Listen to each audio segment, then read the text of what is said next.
Que también está causando preocupación, por supuesto, la economía de Bolivia, la economía de nuestro país. En la siguiente entrevista va precisamente a ese registro que ha lanzado la Organización Mundial de Comercio. Así es, Bolivia precisamente registró la mayor caída en exportación en escala mundial. ¿Esto qué significa? Precisamente vamos a hablar acerca de ese tema. Le quiero dar la cordial bienvenida al licenciado Luis Fernando Romero, quien es el presidente del Colegio de Economistas de Tarija, que ya está con nosotros vía Zoom. Bienvenido, buenos días. ¿Cómo estás, Kelly? Muy buenos días, gracias por la invitación. Muchísimas gracias a usted por aceptarla. Viene este registro que precisamente ha lanzado la Organización Mundial de Comercio, una mayor caída en exportación. ¿Qué quiere decir esto para nuestro país? Bueno, un país que tiene complicaciones con su comercio exterior, limita tanto los ingresos públicos como privados. Si hablamos en términos de exportaciones, ha caído nuevamente en este primer semestre de 2024, de acuerdo a un estudio que hizo la Organización Mundial de Comercio, y estamos entre países seleccionados en último lugar, una contracción de más del 16% en las exportaciones y una cifra similar también en importaciones.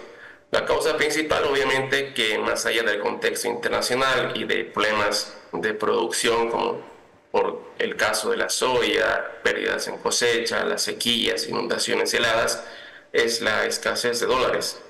Una economía que, a pesar de que se ha bolivianizado en teoría hace décadas, el dólar es una moneda muy importante para nuestro comercio exterior, y eso ha dificultado que importemos y exportemos al mundo.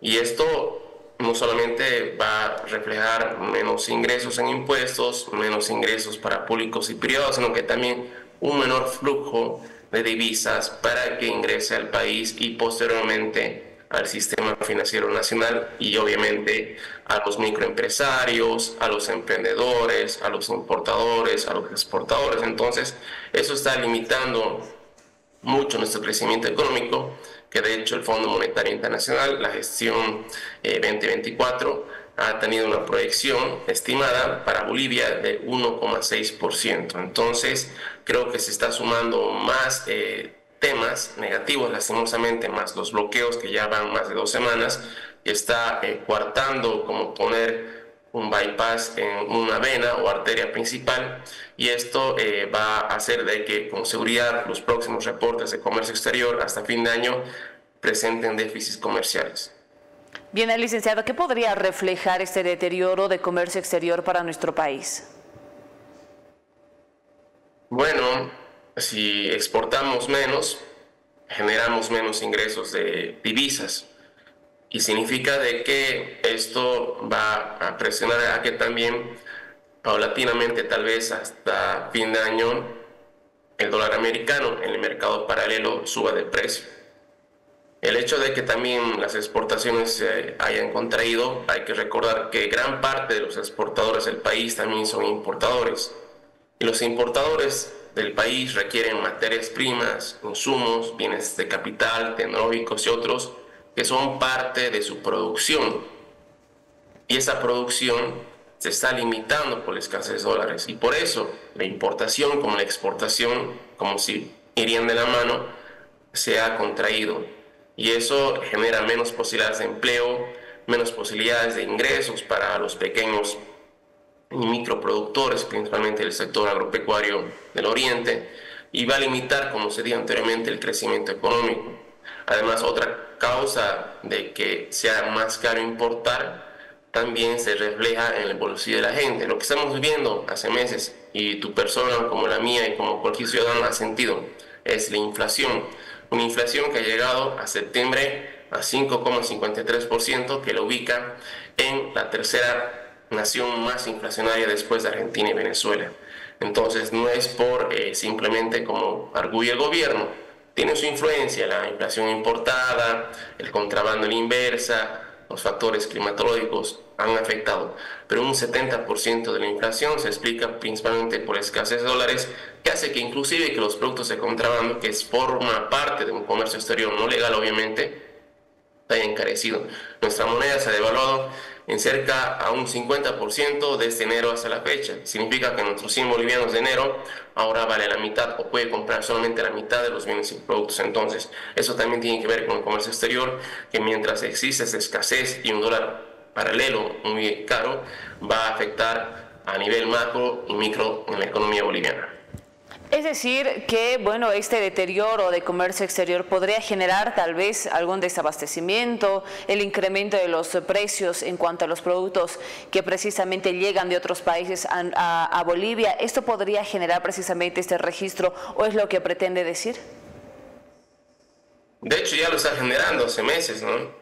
El 2023 ha comenzado en febrero ese problema, cuando se trató de implementar un dólar exportador, es decir, un tipo de cambio preferencial para los exportadores. En términos populares, al BCB le salió el tiro por la culata porque más bien el dólar paralelo se había disparado, ha generado mayor informalidad en el mercado cambiario, especulación, incertidumbre y expectativas negativas porque la gente tenía miedo a que se devalúe la moneda. De hecho, se ha devaluado no oficialmente. Y eso ya se ha agudizado en este 2024 en tres elementos claros y claves, ¿no? Desabastecimiento de carburantes y también el desabastecimiento de varios productos. Tú seguramente haces feria, al menos una vez a la semana vas a los mercados y te das cuenta que no solamente los productos han subido, inclusive los de contrabando, hasta en un 200 o 300%, sino que también hay varios productos que no están llegando, ahora mucho más por los bloqueos, y además de que han subido de precio. Eso es como que si nos estarían empujando a una estanflación, que quiero que se entienda como es una economía que crece poco o se estanca, o en el caso de nosotros que cada año está creciendo menos, pero a eso hay que sumarle una elevación continua de precios en la economía que se ha mostrado ahora en esta gestión con mayor fuerza. Y esto ha significado que la moneda boliviana se haya devaluado respecto al dólar paralelo, al menos hasta la fecha, en un 60%. Entonces, eso es lo que estamos viviendo, ¿no? Desabastecimiento de varios productos, el principal los carburantes, además encarecimiento de la canasta básica familiar y mucha incertidumbre en un contexto donde estamos en un último trimestre, ya finalizando octubre, nos quedaría noviembre y diciembre, donde sabemos que es una época más inflacionaria por las fiestas de fin de año, principalmente Navidad.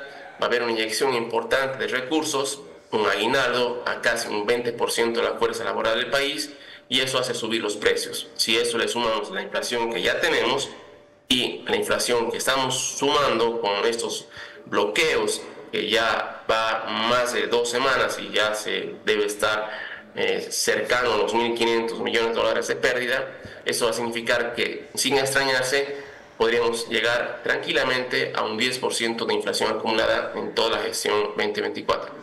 Y bueno, acaba de lanzar un número alarmante, el 10% de inflación. Impresionante, sí, porque es la proyección que se tiene por parte del análisis o estudio que hacen economistas, entre ellos usted, el licenciado. Y precisamente me encanta que haya tocado el tema de los bloqueos porque varios sectores han registrado pérdidas millonarias. Usted mencionaba una cifra muy alta también. ¿Cuál es ese nivel de afectación que sufre en nuestro país, que sufre Bolivia y también que estamos transmitiendo a nivel internacional a raíz de ese tipo de registros y de bloqueos que ya llevan alrededor de 16 días paralizados en diferentes puntos de bloqueo a nivel nacional, por supuesto, pero perjudicando la economía de nuestro país? Mira, es como que si alguien, y lo comparemos con el COVID, ¿no? Nuestra economía es un enfermo que está ahí con respirador, y los bloqueos es alguien que viene y lo ahorca. Más o menos así es lo que está afectando nuestra economía. Y otro ejemplo para que la gente pueda entender, es como que si a mí, que yo vendo papas fritas, alguien me bloquea y no me permite vender y ganar al día. Entonces ese dinero que yo no puedo generar lo pierdo. Y además no solamente está evitando que yo venda, sino que también compre alimentos, insumos y demás. Entonces es incalculable el daño económico. Se está estimando, eso es cierto, porque hay daño tanto al sector público como al sector privado. Y esto es algo que creo que es impensado, porque ni siquiera es por temas de luchas o reivindicaciones sociales o económicas, no es por carburantes, no es por dólar, no es por la inflación, es un tema netamente político, hasta personal, ¿no? Por algunos que quieren defender a alguien que no quiere someterse ante la justicia. Pero no voy a entrar en el tema político, sino el daño económico es muy grande. Cuando hemos parado en el país de manera general casi un mes, se ha perdido más o menos un 1% del Producto Interno Bruto, más o menos, vale la redundancia, 4.500 millones de dólares. Ahora estamos bordeando, en estas más de 2 semanas de bloqueo, 1.500 millones de dólares, que ha afectado principalmente a Cochabamba, pero no es lo mismo que se bloquee Potosí, no es por hacer una comparación despectiva, sino que Cochabamba es el corazón de Bolivia. Es una ruta importante de entrada y salida y de paso de bienes, servicios, de personas, además que existe una producción industrial y agropecuaria importante en Cochabamba. Entonces creo que la afectación es el doble de lo que se ha pensado, es un daño muy grande que está perjudicando a todos, y hemos visto de manera general una suba en los precios de la canasta básica familiar. Ha subido el huevo, ha subido la carne de pollo, ha subido también la carne de res, otros productos, el arroz. Hay una tendencia también a tratar de mantener el precio del pan, pero ¿hasta cuándo será? Y de lo que hablabas, la imagen negativa.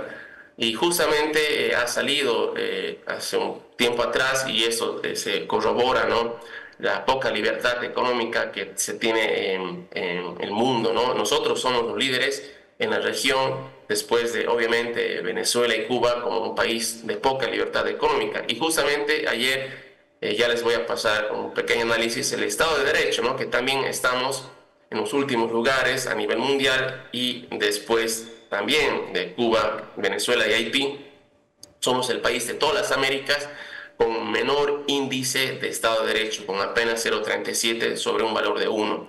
Entonces, todo esto suma a que las inversiones nacionales busquen otros rumos fuera del país, que las inversiones extranjeras no quieren llegar, que vean con malos ojos invertir, por eso las calificaciones negativas en el ámbito económico, y por eso también las calificaciones negativas hasta en términos de derecho y libertad económica. Licenciado, por favor, para terminar, agradeciéndole siempre esta gentileza y los minutos prestados. Usted bien mencionaba, no me voy a ir al ámbito político. Evidentemente son factores totalmente distintos, político y económico, que deben ser tratados de diferente manera, pero en la actualidad se ha politizado la economía. Y en este marco, ¿cuál debería ser el accionar del gobierno para poder mejorar precisamente estos números que resaltan o, bueno, que lanzan diferentes calificadoras en esta oportunidad de la Organización Mundial de Comercio en cuanto a las exportaciones y otras calificadoras también, para que nosotros en Bolivia tengamos un nivel económico por lo menos al nivel que tendríamos que estar, ¿no? Y no tendremos que estar sufriendo como lo estamos haciendo ahora? ¿Cuál debería ser el accionar del gobierno? Bueno, ese es un problema estructural de años, ¿no?, que ha comenzado en 2014, y esa crisis, el origen es fiscal, ¿no? Todo lo que estamos viviendo, aunque no se quiera aceptar, es fiscal, porque tenemos un gasto público elevado y sostenido que ha crecido más que los ingresos. A pesar de ello, no se hizo un reajuste presupuestario ni financiero. Ahí es donde se debe atacar, pero no se lo va a hacer. ¿Por qué? Porque estamos en un año preelectoral, el año siguiente son las elecciones. ¿Te imaginas que el gobierno libere el tipo de cambio? No. ¿Te imaginas que va a quitar la subvención carburantes? Tampoco, porque intentó poner esa responsabilidad al pueblo mediante un referéndum y no lo logró. Entonces, no va a haber un reajuste fiscal importante, menos va a haber un cambio de modelo y menos de ideología. Es decir, va a tratar de llevar de la mejor manera o de la menos peor manera posible hasta las próximas elecciones, intentando, ¿no? Al final es eso, ¿no? Son populistas porque buscan una satisfacción de sus bases. Yo creo que mientras tanto, para tratar de que la situación no empeore, es clave e importante el diálogo, el consenso, un debate sano, la intención de escuchar propuestas y ser pragmáticos. Esa es la clave, ser pragmáticos y dejar la política y la ideología a un lado. Porque si seguimos manejando el país o tratando de resolver sus conflictos económicos y políticos de manera ideológica, ese no es el camino. Yo no digo que vayan y negocien, por ejemplo, si es que alguien tiene que ir o no a un juicio ordinario. Eso no, se tiene que trabajar siempre en el marco de la ley.